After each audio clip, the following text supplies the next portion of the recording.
Hello friends, आज मैं लेकर आई हूँ सीमा बीजी की रचना। देवरानी ने जेठानी को बच्चा खिलाने से किया मना, कहा तुम बांझ हो।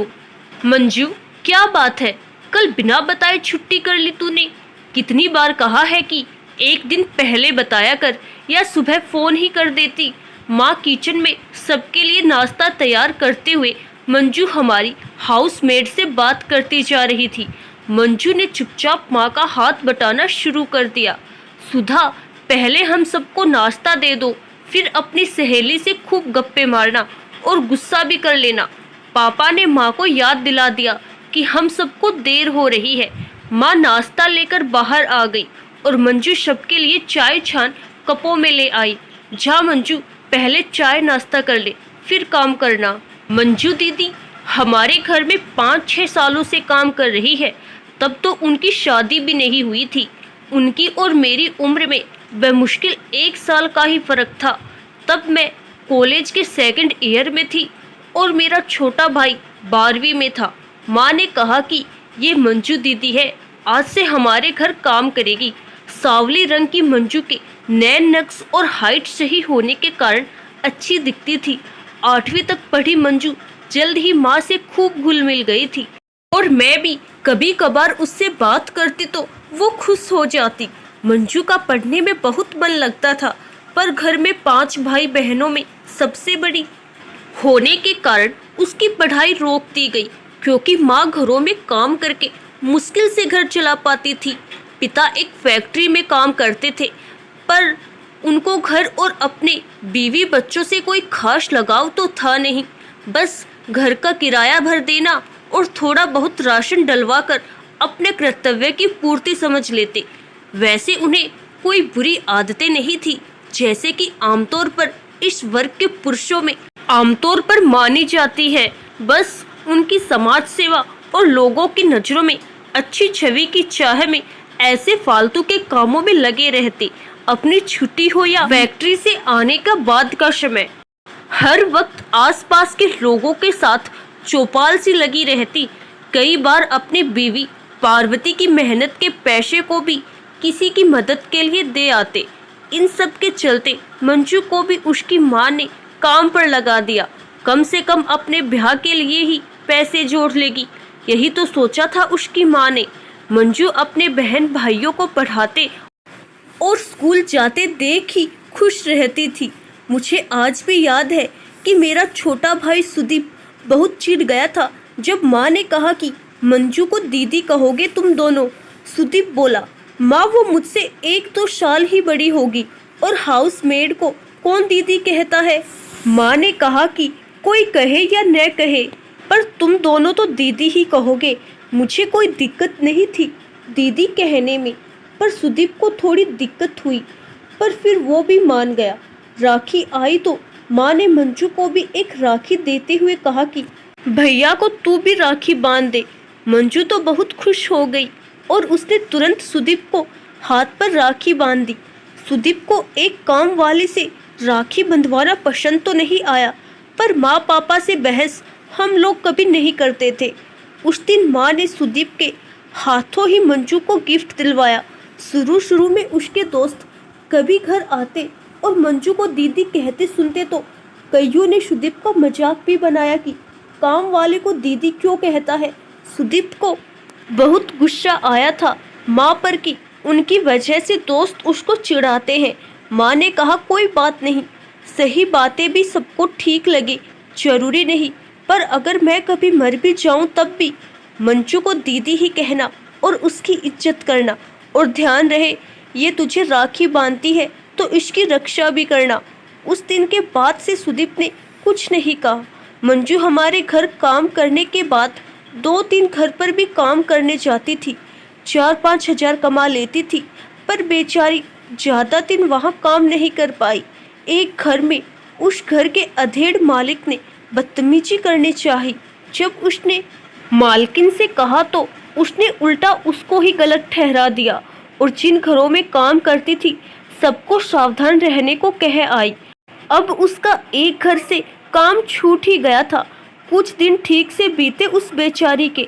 फिर एक घर में जवान बेटे ने उसे शिकार बनाना चाहा। शायद गरीब लड़कियों को सभी वर्ग के पुरुषों द्वारा आसानी से उपलब्ध या यूं कहिए कि शोषण करने की वस्तु मात्र समझ ली जाती है। इस बार मंजू दीदी ने समझदारी से काम लिया और उसकी शिकायत न करके काम नहीं कर पाऊंगी कहकर काम छोड़ दिया और अपने पैसे लेने भी नहीं गई। माँ, अच्छी बात हो या बुरी बात, रात को खाने की मेज पर हम सबको एक साथ बताती थी। उन्होंने कभी मुझे या सुदीप में कोई अंतर नहीं किया, तो ये बात भी उन्होंने पापा के सामने हम दोनों को बताई और आखिर में सुदीप को कहा कि बेटा, आज तो तू समझ गया कि दीदी कहने को क्यों फोर्स किया। चाहे मंजू हो या तेरी ये दीदी, तेरे लिए बराबर होनी चाहिए। मैं ये नहीं कहती कि तू सबको ही बहन समझ, पर इज्जत तो तुझे सबकी करनी है, चाहे तेरी बीवी ही क्यों न हो। फ्यूचर में भी अगर तुम दोनों को कोई पसंद आ जाए तो अपनी सीमा का ध्यान रखना। हम दोनों बहन भाई एक दूसरे को देखकर मुस्कुरा दिए। पापा वो तो हमेशा ही माँ से इम्प्रेस रहते हैं। उस दिन की बात हम दोनों के दिमाग में ही बैठ गई। सुदीप भी अब मंजू को दीदी सिर्फ कहने भर तो ही नहीं कहता था, दिल से मानने भी लगा था। कभी बाहर से कुछ लाता तो वो मंजू को गिनना नहीं भूलता। शायद हमने माँ और पापा को ऐसा करते देखा, तभी हम भी सीख गए। वो तो छोटी छोटी चीज़ें पाकर खुश हो जाती। एक दिन उसने माँ को कहा कि मेरी अम्मा और घरों में काम करने को कह रही है, पर मैं कहीं दूसरे घर में काम करने से डरती हूँ। घर जाकर अम्मा को बताया भी, पर वो भी क्या करे, पैसे तो चाहिए ही। माँ ने मंजू दीदी को बोला कि तू मेरे घर सारा दिन काम के लिए रुक जा, मैं तुझे उतने ही और पैसे दे दूंगी जितने तुझे उन तीनों घर से मिलते थे। ठीक है, लेकिन आंटी जी, आप मुझसे सारा दिन क्या काम करवाओगे? सब काम तो 11 बजे तक हो ही जाता है। मंजू ने माँ को कहा तो माँ ने हंसते हुए कहा, तू उसकी चिंता मत कर, मैं तेरे लिए काम निकाल दूंगी। तू सुबह 8 बजे आना और 3-4 बजे घर चली जाना। वो बहुत खुश हो गई। मैं और सुदीप हैरान थे, पर हमने सोचा कि देखते हैं क्या होता है। सुबह सुदीप स्कूल निकल जाता और मैं कॉलेज और पापा अपने काम पर। माँ ने पापा को बता दिया था कि मंजू अब 3-4 बजे तक रहा करेगी। पापा की आदत रही है कि वो घर के मामलों में माँ को टोकते नहीं। शायद इसीलिए माँ भी कोई फैसला लेकर ही बताती है, पूछती नहीं। मेरी सहेलियाँ जब बताया करती थी कि उनके घर की हर छोटी बड़ी बात का फैसला उनके पापा लेते हैं, तो मुझे हैरानी होती थी। कई बार सहेलियाँ मेरी बात सुनकर कहती, लगता है तेरी माँ ने पापा को काफ़ी दबा कर रखा है, जो तेरी माँ सब कुछ खुद डिसाइड कर लेती है। मैंने माँ को अपनी सहेलियों की बातें बताई तो वो हंसती। उन्होंने जवाब तो दिया नहीं, ऊपर से पापा को भी बता दिया। तब पापा ने कहा कि तुम्हारी माँ बहुत समझदार है, मुझे यकीन है कि वो ठीक डिसीजन लेती है और सही राय भी देती है, इसीलिए मैं दखल नहीं देता और मैं बिना घर की टेंशन लिए आराम से अपना काम कर पाता हूँ। खैर, अगले दिन से मंजू दीदी आई तो माँ ने अपनी सिलाई मशीन निकलवा कर बाहर रखी। मैं और सुदीप जब वापस आए दोपहर को, तो माँ और मंजू सिलाई मशीन पर काम कर रहे थे। पहला दिन उसे एक कपड़े पर सिलाइयाँ लगाना सिखाया था। माँ उसे खाली टाइम में कपड़े काटना सिलना सिखा रही थी। मंजू दीदी बहुत मन से सीख रही थी। पूरे 6 महीने की मेहनत में वो लड़कियों के कपड़े सिलना सीख गई थी। माँ ने उसे काफ़ी कपड़े दिए सिलने के लिए। धीरे धीरे उसके हाथ में सफाई आ रही थी। माँ तो बहुत खुश थी क्योंकि उनकी स्टूडेंट बहुत होशियार थी। थोड़ी बहुत हाथ की कढ़ाई और बुनाई भी माँ उसको सिखाकर परफेक्ट करना चाह रही थी। मेरा कॉलेज पूरा होने तक वो काफ़ी सीख गई थी। माँ ने कॉलोनी के एक बुटीक वाले को बोलकर थोड़ा काम देने को कहा तो उसने कुछ दिन मंजू को उनके वहाँ काम का तरीका सिखा। कुछ सिंपल सूट उसको घर से सिलकर लाने को कहा। ऐसे वो हमारे घर से सिलाई मशीन पर सिलकर ला देती और वो उसे कुछ पैसे दे देता। मंजू में आत्मविश्वास आ रहा था। आत्मनिर्भर तो वो पहले से ही थी, पर सिलाई कढ़ाई और बुनाई का काम घर बैठकर करने की कला तो माँ ने सिखा दी थी। मैं आगे पढ़ने दूसरे शहर चली गई और सुदीप तो कॉलेज में था ही। मंजू के लिए उसके पापा ने एक रिश्ता देख लिया था। लड़का थोड़ा बहुत पढ़ा लिखा था और उसका पिता उनके साथ ही फैक्ट्री में काम करते थे और लड़का किसी बड़े शोरूम में सेल्समैन का काम करता था। बिना दहेज लिए शादी कर रहा था। लड़का तो माँ को भी ठीक लगा। घर भी उनकी पीछे की 2 गली छोड़कर था। 2-3 महीनों में ही शादी भी हो गई। माँ और पापा गए थे उसे आशीर्वाद देने। माँ ने गिफ्ट में उसे सिलाई मशीन लाकर दी, जिसे देखकर वो बहुत खुश हो गई थी। माँ ने मुझे फ़ोन पर बताया था। मंजू के जाने के बाद माँ उसको बहुत मिस करती थी, पर वो तो अपने नए परिवार में बिजी होगी सोचकर खुश हो लेती। नई हाउसमेट ढूंढना भी एक बड़ा काम हो गया। किसी का काम पसंद नहीं आ रहा था तो किसी की आदत। 1 महीना तो ऐसे ही निकल गया और जैसे तैसे एक मिडिल एज हाउसमेट रख ली। शादी के 2-2.5 महीने के बाद मंजू दीदी माँ से मिलने आई। माँ ने सबका हाल चाल लिया। वो खुशी खुशी सब बता रही थी। उसने माँ से पूछा कि मैं आपके काम पर वापस आ जाऊं। माँ को और क्या चाहिए था। उन्होंने उसे अगले ही दिन आने को कह दिया और जो काम कर रही थी उसको पूरे महीने के पैसे देकर मना कर दिया। रात को माँ ने मुझे फ़ोन पर मंजू दीदी के आने का बताया और सब बातें भी, तो मुझे तसल्ली हुई कि माँ को ज़्यादा भागदौड़ नहीं करनी पड़ेगी। मंजू दीदी संभाल लेगी। कभी कभार संडे को मैं जब दिन में घर पर फ़ोन करती तो मंजू से भी बात कर लेती थी।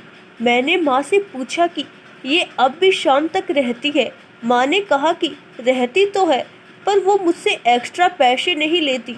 वो बुटीक से कपड़े लाकर यही सिलती है, क्योंकि उसके घर में इतनी जगह नहीं है। ठीक है माँ, मैंने तो वैसे ही पूछा। आप पूछते रहना बीच बीच में कि सब ठीक चल रहा है या नहीं, कहीं कोई ज़रूरत तो नहीं। ठीक है बेटा, पूछ लूँगी। मैं सोच रही थी कि कहाँ हम लोग घर में किसी काम को हाथ नहीं लगाते, क्योंकि हमारे पास एक बहाना रहता है पढ़ने का।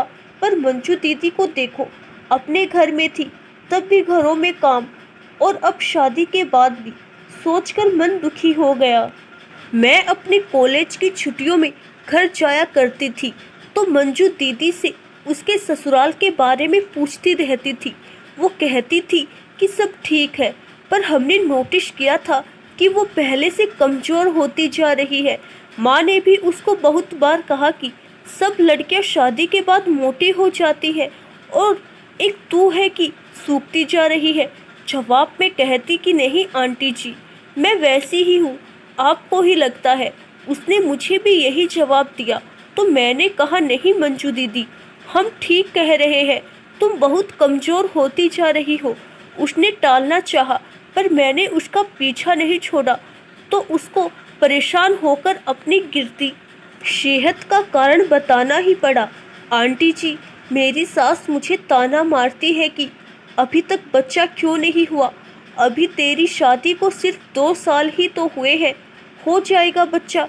ये बात उन्हें समझाना बहुत मुश्किल है। उनका कहना है कि वो शादी के 2-3 महीने में ही प्रेग्नेंट हो गई थी, तो मुझसे भी वो यही उम्मीद करती है जो मैं अभी तक पूरी नहीं कर पाई। उसकी बातें सुनकर मुझे बहुत हैरानी हुई। मैं कुछ कहती, पर माँ ने मुझे ना बोलने का इशारा किया तो मैं कुछ नहीं बोली, पर मन ही मन बहुत गुस्सा आ रहा था ये सोचकर कि अकेली मंजू दीदी ने तो बच्चा पैदा करना नहीं है, फिर वो अपने बेटे को भी ऐसे ही परेशान किया करे।